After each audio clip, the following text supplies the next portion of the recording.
WDW Beyond podcast is brought to you by our partners at Destinations to Travel. Having the right travel agent partner is essential to creating your perfect vacation. That's why we will always recommend you use an earmarked, authorized Walt Disney World travel agency when you're planning your next or your first Walt Disney World vacation. Our favorite is Destinations to Travel. Whether you're wanting to book a Disney family vacation or a romantic getaway for two, a destination wedding, or a cruise on the seven seas, if Disney thought it, Destinations to Travel can handle it for you. They can set up your DVC stay or chart a course for you through Adventures by Disney. Let Destinations to Travel be your guide for your dream vacation and all of your travel needs. You can go to our website, www.beyond.com, to fill out a quick questionnaire, and within 15 minutes you will get a response from one of the great agents at Destinations to Travel. But wait, I almost forgot to tell you the best part. It's all free. That's right, your personal travel agent will assist you in setting up your fast passes, as well as all of your dining reservations, and help make your vacation a dream come true. Hi-ho!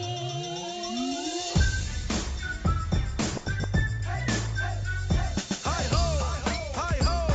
It's to the mobs we go. You can't be grumpy on this ride, 'cause this train rocks from side to side. Let's go! It's time to rock your Disney side on the all-new Seven Dwarfs Mine Train. Hi-ho! It's time to rock. It rocks. Opening May 28th, only at Walt Disney World. Don't worry, there's nothing wrong with your television set. This is a Pixie Bell. The sound is much too high for human ears. Oh, there you are, Tink. Hey, get that stuff off of me. If you're familiar with the story of Peter Pan, you know that a little sprinkling of Tinkerbell's fairy dust can make you fly. Tink. Tink, wait a minute. Haven't you forgotten something?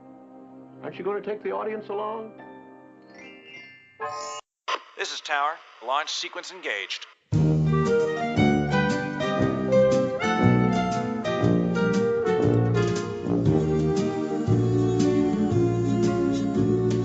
You've got a friend in me. You've got a friend in me. Welcome to WDW and Beyond, your podcast for Walt Disney World and beyond, including Disney Parks, Disney Cruise Line, Adventures by Disney, and well beyond. This episode and every episode, we bring you Disney news, history, facts, and opinions while having an all-around fun and great time talking about our passion, Disney. Welcome to show number 41, Armchair Imagineering, Redo Old Fantasyland. But before we dive into that, let's go around to our cast of characters and see how they're doing. Mike, how you doing, man? I'm doing okay. I actually had to take 2 Excedrin after trying to figure this out because this was a tough one to do, especially under Brian's parameters, which are really good and a lot of fun. And Rob, I also got to say, you smell fantastic tonight. Oh, well, thank you, sir. I won't tell you what that scent is right now, but we can talk off air. How about that? So, Brian, how you doing, man? Man, I'm great. This already got awkward. So we're just, I'm excited. Like Mike said, this was tough. I even came up with the idea, and it was tough for me. So I'm excited to see what everybody's got. Well, if you go by Brian's rules and don't go by those rules, it actually wasn't too hard. So this is true. I didn't think outside the box like that. It actually was. I did in one area. I followed the rules, except for one area. I did a little bit of a tweak. So before we go to that, we got to bring in the princess. Hey, Shannon, how you doing? Hey, I'm good. How about you guys? All right. Like you Great. prepared. How about? Was it difficult for you to come up with, or would you like, oh nope, got this, and just went to town on it? Yeah, no, it's good. It's good. I'm ready. I'm ready. A little nervous. You know. All right. Well, I'm gonna kick it over to Brian. He's gonna tell us exactly what our rules, quote unquote rules, were that we had to follow, and then let's see how we all did. So take it away, Brian. Awesome, Rob. Thanks. And as Rob said, this is Armchair Imagineering completing Fantasyland. We have to continue with the theming of new Fantasyland and replace old Fantasyland. And here are the rules. Your task is to complete the refurb of Fantasyland. You will have to keep all of new Fantasyland and continue the theming to fix old Fantasyland. You need to also add another sit-down restaurant. You may keep the rides or remove them all. The bathrooms at Pinocchio's Village House will be removed to allow you to go back into the left of Be Our Guest. You also can use this space to expand beyond the railroad tracks, and you must have 2 new rides, and you have to come up with a solution for Old Fantasyland. So, we're going to go ladies first. And Shannon, what did you do with Old Fantasyland? Well, with Old Fantasyland, let me get my notes here.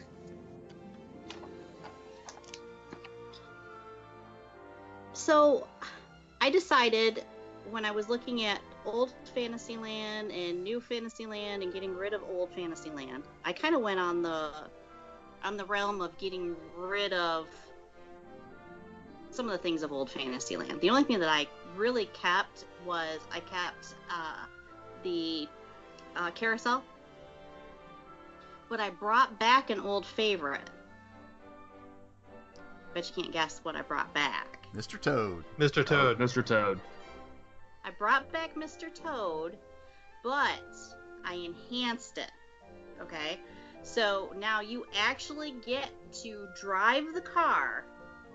It's not on a track. You're actually driving the car. It's 4 times bigger than it ever was. And things are coming at you and flying at you. And then you actually, you stop up there at the court and the judge and the whole bit. I kind of went crazy with that. And because I started thinking about Disneyland Fantasyland with Disney World's Fantasyland, and I thought I wanted to bring back the Alice in Wonderland. They never really had an Alice in Wonderland thing other than the teacups, situation. And I also went ahead and put in Pinocchio. But these rides, how they're kind of small, stay at Disneyland, they were kind of small at Disney World. And I just went ahead and I expanded them. But I went ahead and I created a restaurant that is all storybook. It's a storybook restaurant. So you have meals from Alice in Wonderland. You have meals from Be Our Guest. You've got meals from, the tavern that was there at Mr. Toad's Wild Ride.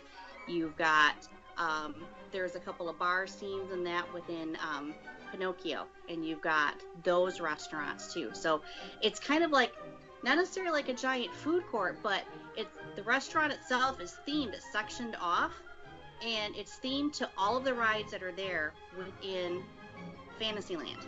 So you've got some Mermaid, you've got some Belle, you've got Dumbo. So you're looking at the top, under the big top kind of a thing, and things that you would see at a carnival. And I wrapped things around, so how Fantasyland kind of stops? To me, it stops short. It just stops short.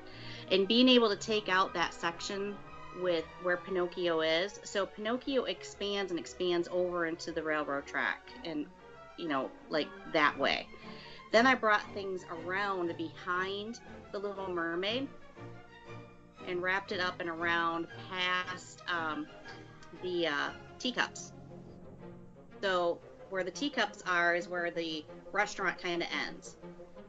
The restaurant seats 500 people per story. Per story. Wow. You order, you sit down, they bring you the food. Every section is so themed that the servers are themed to whatever it was, wherever it is that you're eating. So if it's Pinocchio, you've got the tavern. If it's I lost my train of thought. If it's like Little Mermaid, so it's ocean themed. You've got mermaids coming out. I mean, I just kind of went over the top with it because let's face it, some of the theming in some of the restaurants is just it's kind of dull. Yep. But I thought if we could bring some of that back, take some of these older, storybook type stories, enhance those rides, but make one big, gigantic, huge restaurant, you're gonna find something. Now when I started thinking about the restaurant itself, I think, is it going to be a sit down? Is it going to be a counter service? It can be both. It can be a counter service and yet a sit down restaurant too. I thought, well, what about if somebody doesn't want to eat at Mr. Toad's and, the tavern, and they want to go and, they want to eat at Alice in Wonderland. Well, you can do that because you can cross over into the story. So that's kind of what I did. Very cool. Kinda Nice. Very cool. Wow. Very cool. You know, I like it. I want it bigger. I want it, you know, I don't want a 3-minute ride. I want to drive the car. You know. It was funny. I thought about bringing Mr. Toad back, and I was like, nope, I'm going to save that because I know Shannon's bringing it back, so I'll fill that space with something else. Thank Yeah, you. that was almost too easy. Got anything else for us, Shannon? No, that's all I had. That's all I. Perfect. That was pretty nice. Pretty nice. See, Mike. I'm a little nervous about it though. I know. Mike, can you top that?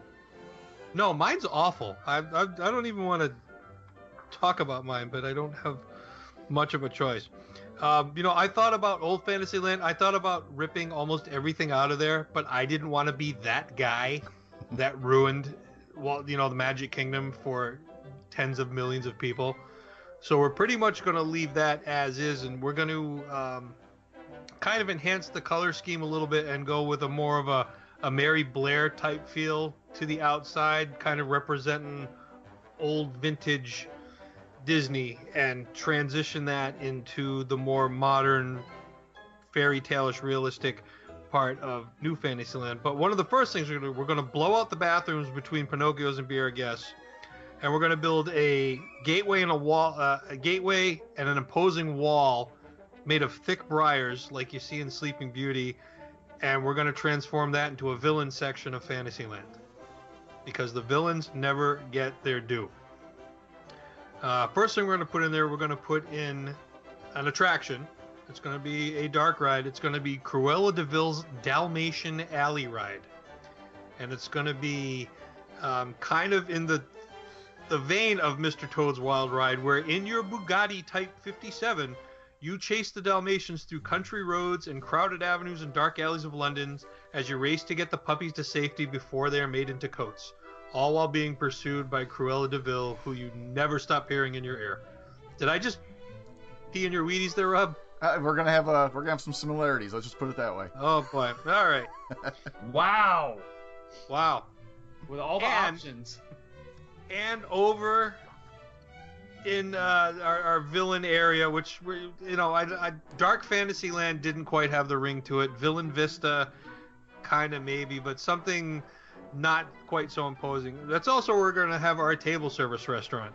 Our table service restaurant is going to be called Tremaine's. Nice. And after losing out on the prince's fortune due to Cinderella's marriage, Lady Tremaine and her 2 daughters were forced to turn their estate into a restaurant under the shadow of Cinderella's castle.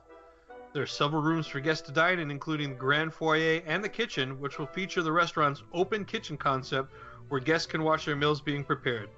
You can also meet Lady Tremaine and Anastasia and Drusilla, who are less than thrilled about having to open up their home to so many people. That's so awesome. you're gonna kind of get that saucy interaction between Lady Tremaine and the stepsisters that you're imposing upon them, and it's actually eating away at them to try and wait on you. Just the way you like it. Yeah, and we're also going to update New Fantasyland by adding something a little more modern. We're going to have a Brave attraction. And this is going to be an attraction in the mode of Toy Story Midway Mania. It's going to be a 3D dark ride played with 2 people, where you join Merida in several archery challenges while listening to the encouragement of King Fergus and avoiding the meddling of Lord and Young MacGuffin. It's 2 of them. You're kidding me! No, I'm not. Unbelievable! Well, boy, am I glad I went first, or I'd be peeved. Somebody's like, keep your eyes on your own paper, man. What's going on? Kidding. I can't believe it. Jeez, you just made me feel like 100 times better about my terrible selection. So that's great. So that's my dalliance into improving Fantasyland. I thought about ripping out the carousel, but then you just have like this massive humanity, and I guess one of the things lately I've seen on Twitter a lot is fill in all available space, and if we tore that out, there'd just be more available space to fill in. So it's actually a good good diverter for crowds and things like that. So there's my take on New Fantasyland. Very cool. Nice, very cool. Now let's go over to Rob.